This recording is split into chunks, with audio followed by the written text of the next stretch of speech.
लाल चुनरी बांध जोरे जोरे नारियल से नूर सजाल थानी में।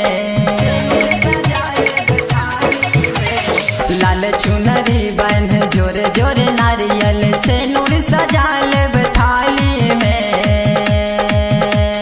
यो। लाले लाले अरहुल के माला बनाकर चलू मैया रानी के दुआरी में। लाले लाले अरहुल के माला बनाकर चलू मैया रानी के दुआरी में। मैया रानी के दुआरी में। अभी आप सुन रहे हैं दरभंगा से सुदर्शन म्यूजिक की प्रस्तुति।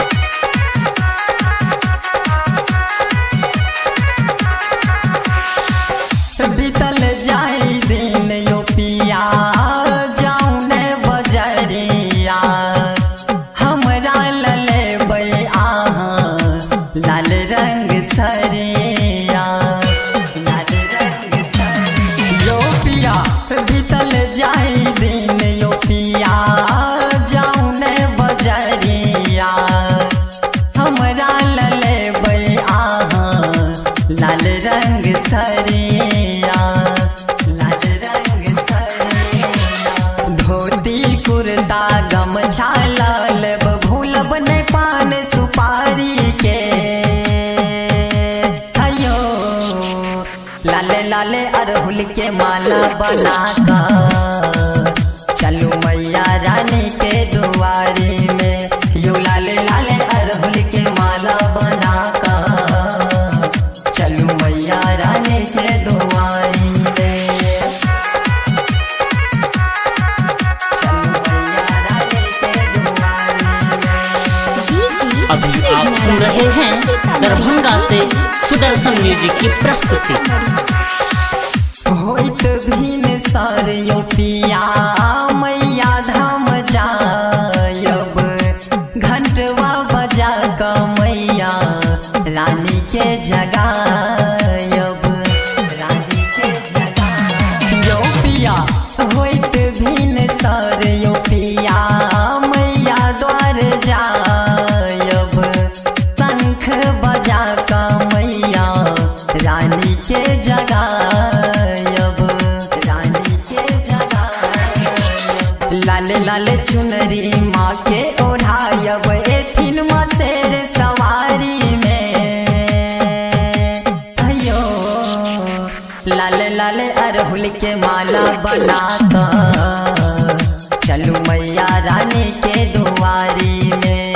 लाले लाले अरहुल के माला बनाकर चलू मैया रानी के दुआरी में।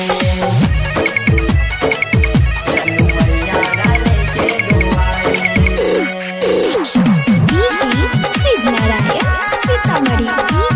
चलू मैया रानी के दुआरी में।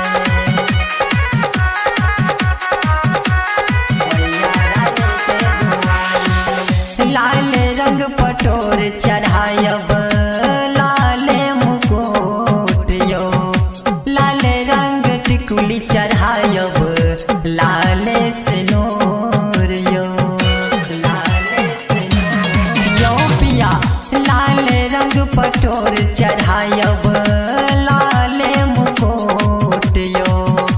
लाल रंग टिकुली चढ़ायब लाले सिनूर यो। लाले सिनूर यो अचरी में सोना के झुमका चढ़ायब घुंघरू सजायब चांदी के हे यो। लाले लाले अरहुल के माला बनाकर चलू मैया रानी के दुआरी में। यो लाले लाले अरहुल के माला बनाकर चलू मैया रानी के दुआरी में। चलू मैया रानी के दुआरी में। अभी आप सुन रहे हैं दरभंगा से सुदर्शन म्यूजिक की प्रस्तुति। पंडित जी मंगा कयो पिया पाठ सुनायब गायक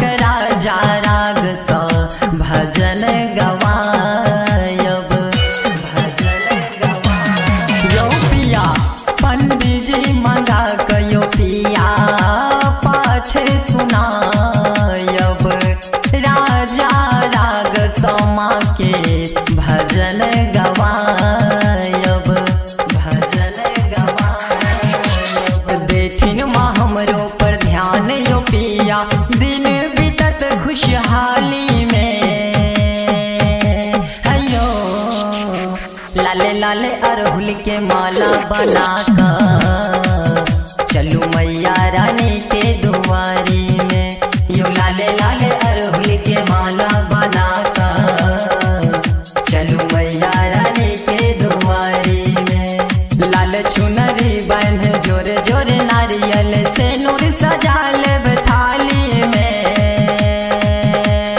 यो लाले लाले अरहुल के माला बनाकर चलू मैया रानी के दुआरी में। लाले लाले